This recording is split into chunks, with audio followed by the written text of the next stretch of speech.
this news just came out that Robert F. Kennedy Jr., who was somebody that many of us supported in his campaign, we really thought that he was going to be the anti-establishment, tear down the walls, go after, just go after the deep state establishment.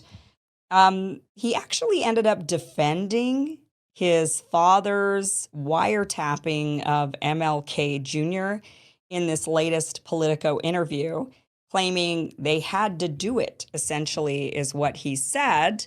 During this interview that happened on Sunday night, Politico sat down with them. Let me just read from this a little bit. It says Robert F. Kennedy Jr.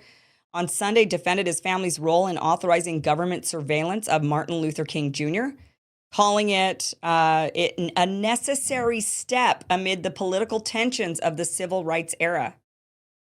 Kennedy's provocative comments came as the independent presidential candidate was on a campaign trip to Atlanta on the eve of the Martin Luther King Jr. holiday. In an exclusive interview with Politico, Kennedy said that his father, Robert F. Kennedy, who authorized the wiretapping of King as Attorney General, and President John F. Kennedy, his uncle, permitted the eavesdropping because they were, quote, making big bets on King, particularly in organizing the March on Washington. He says they were betting not only the civil rights movement, but their own careers. And they knew that Hoover was out to ruin King. Edward Hoover at the time was the FBI director. He then argued that the Kennedy administration had a legitimate reason to go along with Hoover's determination to surveil King.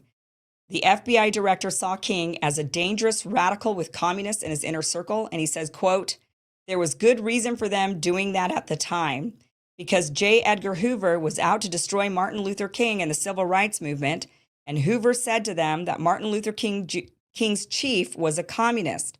My father gave permission to Hoover to wiretap them so he could prove that his suspicions about King were either right or wrong. I think politically they had to do it. Eek, what? Oh, okay. Well, then wiretap me so that you know I'm not a criminal. That's how I'll prove my innocence. If the government just spies on me, then they'll know I'm not really an agent for Russia or whatever they might be accusing me of these days, right? Just wiretap me. Whoa. That is what his argument is that, well, they wiretapped him. That way they knew he wasn't a communist. So what in the world, Bobby? I mean, this is just getting crazy between this and the blind support for Israel with, saying that the Palestinians are the most pampered group of people as they're being bombed and their children are being massacred, to saying, well, they had to wiretap him. They had to. It was good because then they could prove that he wasn't a communist. No, okay, so they proved, I guess they couldn't find that he was a communist in the wiretapping. What they did do is they found that he was an unfaithful man to his wife, and then they tried to dangle that because he was supposed to be this big community leader, religious community leader, and they dangled that in front of him and even tried to get him to kill himself. And they wrote him an anonymous letter that we now know was the FBI saying, we've got all this dirt on you, and maybe you should just off yourself instead of having to deal with the shame that it's going to bring you and your family and your community. So that's what the wiretapping resulted in. It was a horrible, horrible thing to do to Martin Luther King Jr. It was, at the time, people were not aware. I mean, the level of surveillance on him had not been known up until fairly recently. And it's just really atrocious.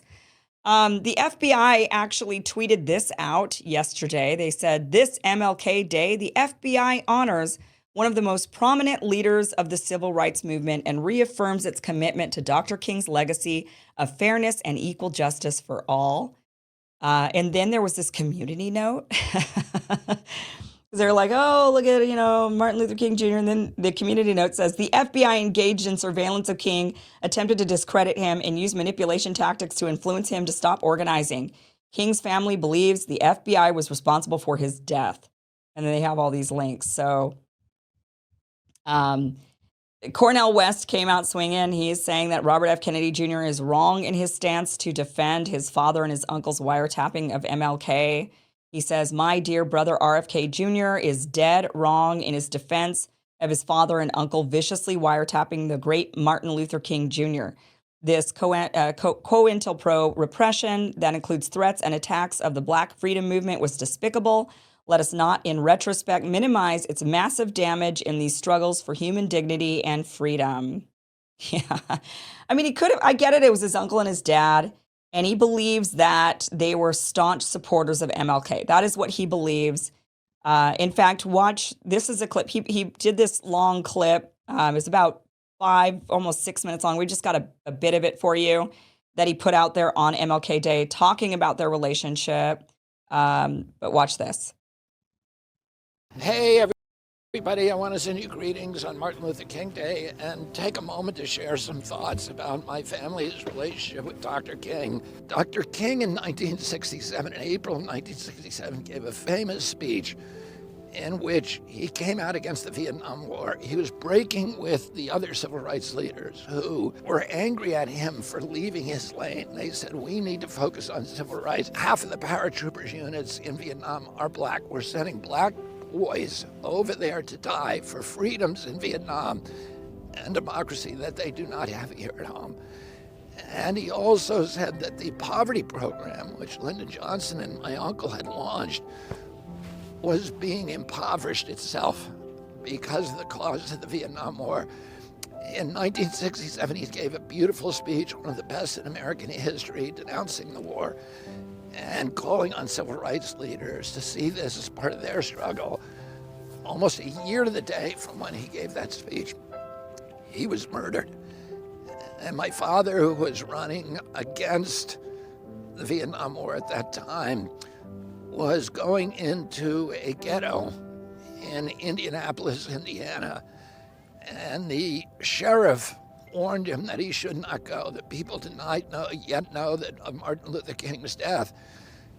And the sheriff and the local city police believed they would lose control of the city when the black population learned of that.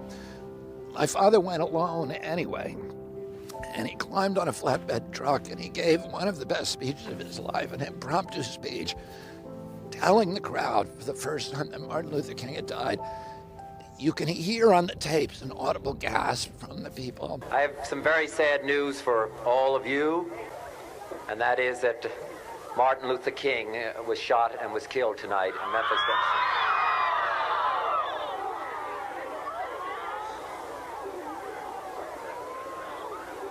Martin Luther King dedicated his life to love and to justice between fellow human beings. He died in the cause of that effort. In this difficult day, in this difficult time for the United States, it's perhaps well to ask what kind of a nation we are and what direction we want to move in. And then he did something that he never had done before, which is he talked publicly about his brother's death. And he reminded the crowd that his brother was killed by a white man as well. And he called on the crowd to do something that was counterintuitive, which was to react peacefully. He quoted the Greek poet Aeschylus. And he said that our job now as Americans is to tame the savageness of man. And make gentle the life of this world. And that night, over 100 cities saw riots. The city where I was at that time was Washington, D.C., which was burned. Large parts of the city were burned almost to the ground, and that happened all over the country. The only major city that avoided rioting that night was Indianapolis, and people.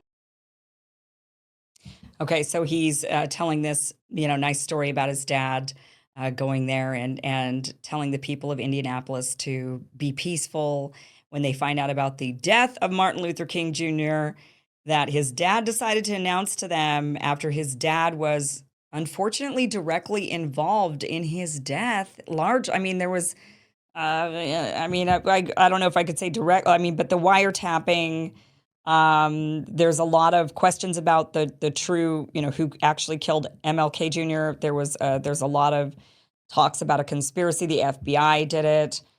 His dad participated in that through allowing the wiretapping that gave them the ammunition to continue going after this man, to continue targeting him, torturing him, tormenting him, demonizing him. And it's a little, rather than just say my dad was wrong, that wasn't the right way to go about this. This is what they thought back then, and now we know better. He says, well, I think it was okay. It's what they needed to do politically at the time. It was fine. You should have just said, no, this was really bad. And ultimately, so look, this is just another thing that people are pointing at the RFK Jr. campaign, wondering what the heck is going on. He's got his, former CIA daughter-in-law now running his campaign. He's saying it's okay that they wiretapped. That's suspicious. I mean, come on. You should know the optics of that are not good. I get that you want to defend your dad, you want to defend your uncle, but this is not the way to do it, especially after he has been calling on eradicating a lot of these agencies or reforming them seriously, exposing their crimes from the past.